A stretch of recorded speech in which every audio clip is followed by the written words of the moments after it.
जय माता रानी दोस्तों, आप देख रहे हैं आपका अपना YouTube चैनल व्रत त्योहार कथाएं। मैं हूं आपके साथ रिमझिम शर्मा। आप सभी को आने वाली महाअष्टमी महानवमी की बहुत शुभकामनाएं।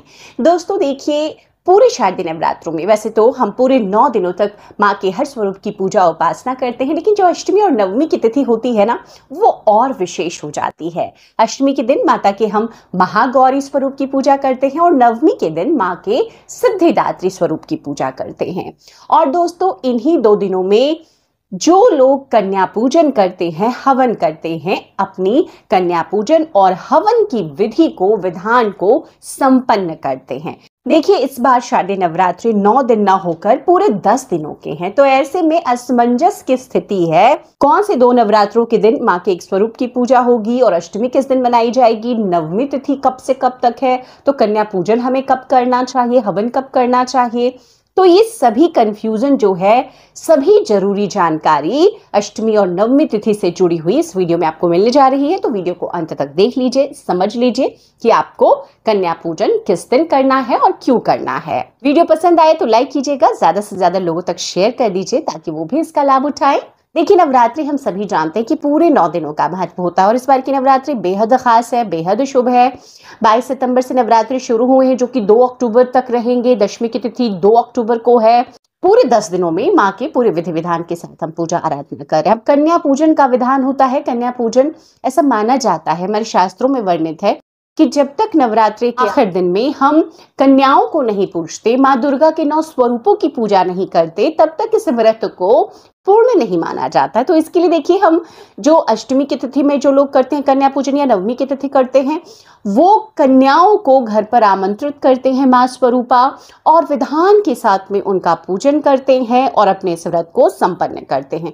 अब देखिए, कन्या पूजन 2 दिनों में किया जाता है। कई लोग महाअष्टमी को कन्या पूजन कर लेते हैं और कई लोग नवमी को कन्या पूजन करते हैं। देखिए, अब जानेंगे कि कन्या पूजन के लिए अष्टमी की तिथि कब मिल रही है और नवमी की तिथि कब मिल रही है। देखिए, पंचांग के मुताबिक अश्विन मास के शुक्ल पक्ष की अष्टमी 29 सितंबर को शाम में 4:31 पर प्रारंभ होगी, जो 30 सितंबर को शाम में 6:06 पर समाप्त होगी। तो 30 सितंबर को महाअष्टमी मनाई जाएगी। जो लोग अष्टमी के दिन कन्या पूजन करेंगे वो 30 सितंबर को कन्या पूजन करेंगे और जो लोग नवमी को करेंगे वो 1 अक्टूबर को करेंगे। 1 अक्टूबर को नवमी की तिथि रात में 7:01 पर प्रारंभ हो रही है। दोस्तों, कन्या पूजन के लिए ये दोनों ही दिन बहुत शुभ हैं। कई लोग देखिए, अष्टमी में कन्या पूजन करते हैं, हवन करते हैं और व्रत खोल लेते हैं। कई लोग नवमी में करते हैं कन्या पूजन और उसके बाद व्रत खोल लेते हैं। लेकिन देखिए, मैं यहाँ पर एक बार फिर से बता दूं, हर साल मैं आपको बताती हूँ कि नवमी की तिथि में कन्या पूजन हवन के बाद भी व्रत हमें दशमी की तिथि में दुर्गा विसर्जन के बाद ही खोलना चाहिए। यही सबसे शुभ तरीका है। दोस्तों, अब कन्या पूजन, जैसा मैंने अब ये बिल्कुल साफ कर दिया है कि अष्टमी कब है, नवमी कब है, तो आपको कन्या पूजन 30 सितंबर या 1 अक्टूबर को करना है, महाअष्टमी महानवमी के दिन। अब कन्याओं को देखिए, 9 कन्याओं को आप जिमाएं, आपको नहीं मिल रही है 5 को जिमाएं, 3 को, 2 को, आपको जिमाना चाहिए जो मिले। अब कन्याएं कितनी उम्र की होनी चाहिए? कन्याओं की उम्र देखिए 10 वर्ष से नीचे तक की ही रखनी चाहिए, 2 वर्ष से ऊपर की होनी चाहिए।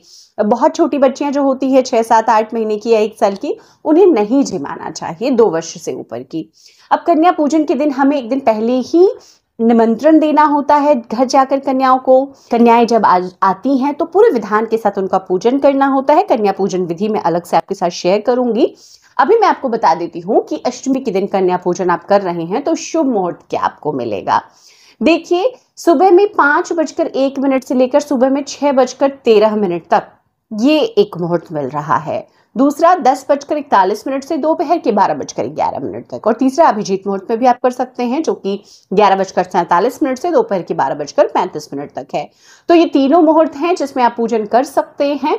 अब दोस्तों, जो नवमी की तिथि है, नवमी की तिथि में आपको कन्या पूजन का क्या मुहूर्त मिलेगा? तो सुबह में देखिए 4:37 से 5:26, बहुत सुबह का समय है तो इस समय तो नहीं हो पाएगा। इसके बाद में सुबह में 5:01 से 6:14 तक। इसके बाद रवि योग आज मिल रहा है 8:06 से पूरे दिन, अगले दिन सुबह 2 अक्टूबर तक 6:15 तक है। तो आप इसके बाद में इस शुभ योग में भी कन्या पूजन कर सकते हैं।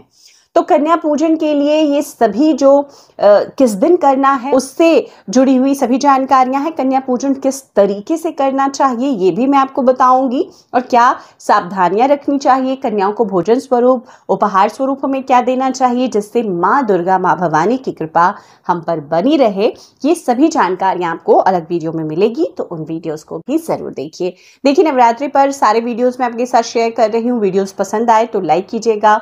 चैनल पर पहली बार आए हैं तो यहाँ पर आपको हर व्रत त्योहारों की पूर्णता से सभी जानकारियां, इसके अलावा बहुत सारे उपाय मैं आपके साथ शेयर करती रहती हूँ।